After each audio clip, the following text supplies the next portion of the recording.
एवं नमो भगवते वासुदेवाय। नमस्कार प्रिय भक्तों, हमारे चैनल में आपका हार्दिक स्वागत है।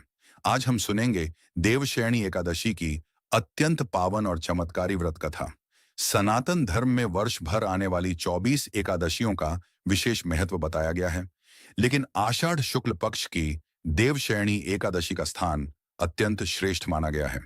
इसे हरिशयनी एकादशी, आषाढ़ी एकादशी तथा पद्मा एकादशी भी कहा जाता है। धार्मिक मान्यता है कि इसी दिन भगवान श्री हरि विष्णु क्षीर सागर में शेषनाग की शैया पर योग निद्रा में विराजमान होते हैं।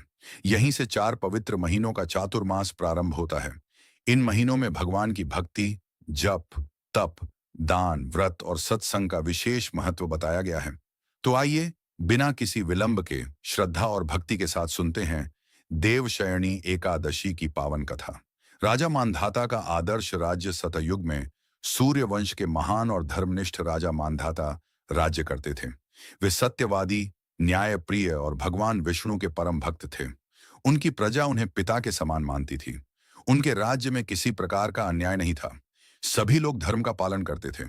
किसान प्रसन्न थे, व्यापारी ईमानदारी से व्यापार करते थे और ऋषि मुनि तपस्या में लीन रहते थे। समय पर वर्षा होती थी, खेतों में लहलहाती फसलें लोगों के जीवन को खुशियों से भर देती थीं। लेकिन समय हमेशा एक जैसा नहीं रहता। भयंकर अकाल एक वर्ष वर्षा नहीं हुई। लोगों ने सोचा कि शायद अगले वर्ष सब ठीक हो जाएगा, लेकिन दूसरा वर्ष भी सूखा निकल गया। फिर तीसरा वर्ष भी बीत गया और आकाश से वर्षा की एक बूंद भी नहीं गिरी। नदियां सूख गईं, तालाब खाली हो गए, पशु पक्षी पानी के लिए भटकने लगे, खेत बंजर हो गए। भूख और प्यास से लोग व्याकुल हो उठे। हर ओर निराशा का वातावरण था। राजा मांधाता अपनी प्रजा का दुख देखकर रात भर सो नहीं पाते थे। वे सोचते, मैंने तो सदैव धर्म का पालन किया है, फिर मेरे राज्य पर इतना बड़ा संकट क्यों आया। ऋषि अंगिरा की शरण एक दिन राजा ने निश्चय किया कि इस संकट का समाधान किसी महान ऋषि से पूछा जाए। वे वन की ओर निकल पड़े। अनेक आश्रमों से होते हुए वे महान तपस्वी आशे अंगिरा के आश्रम पहुंचे। राजा ने उनके चरणों में प्रणाम किया और विनम्र स्वर में कहा, हे गुरुदेव, मेरे राज्य में 3 वर्षों से वर्षा नहीं हुई। प्रजा भूख और प्यास से पीड़ित है। कृपया ऐसा उपाय बताइए जिससे यह संकट समाप्त हो जाए। ऋषि अंगिरा ने ध्यान लगाया और फिर बोले, राजन, जब संसार में धर्म की शक्ति कम होने लगती है, तब प्रकृति भी अपना संतुलन खो देती है। इस संकट से मुक्ति का सर्वोत्तम उपाय भगवान श्री हरि विष्णु की शरण है। उन्होंने आगे कहा, आषाढ़ शुक्ल पक्ष की देवशयनी एकादशी आने वाली है। तुम स्वयं व्रत करो और अपनी पूरी प्रजा को भी इस व्रत के लिए प्रेरित करो। भगवान विष्णु की पूजा, भजन, कीर्तन, दान और जागरण करो। प्रभु अवश्य प्रसन्न होंगे। पूरे राज्य ने रखा व्रत।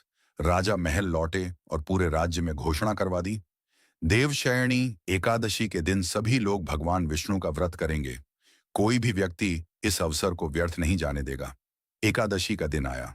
सुबह सुबह सभी लोगों ने स्नान किया। घरों में दीप जलाए गए। भगवान विष्णु की सुंदर प्रतिमा को पीले वस्त्र पहनाए गए। तुलसी दल, पीले पुष्प, फल और पंचामृत से पूजा की गई। हर घर से भगवान के नाम का कीर्तन सुनाई देने लगा।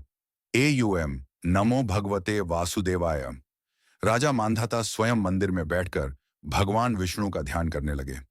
पूरी रात भजन, कीर्तन और कथा का आयोजन हुआ। भगवान विष्णु की कृपा, भक्तों की सच्ची श्रद्धा देखकर भगवान श्री हरि विष्णु अत्यंत प्रसन्न हुए। अगले ही दिन आकाश में काले बादल छा गए। तेज हवाएं चलने लगीं। कुछ ही क्षणों में मूसलाधार वर्षा होने लगी। सूखी धरती की प्यास बुझ गई। नदियां और तालाब भर गए। खेत फिर से हरे भरे हो गए। प्रजा खुशी से झूम उठी। हर ओर भगवान विष्णु के जयकारे गूंजने लगे। जय श्री हरि, जय श्री विष्णु।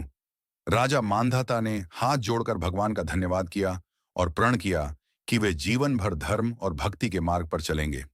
देवशयनी एकादशी का महत्व धर्म ग्रंथों के अनुसार इसी दिन भगवान विष्णु योग निद्रा में प्रवेश करते हैं और कार्तिक शुक्ल एकादशी अर्थात देवउठनी एकादशी के दिन जागते हैं। इन 4 महीनों को चातुर्मास कहा जाता है।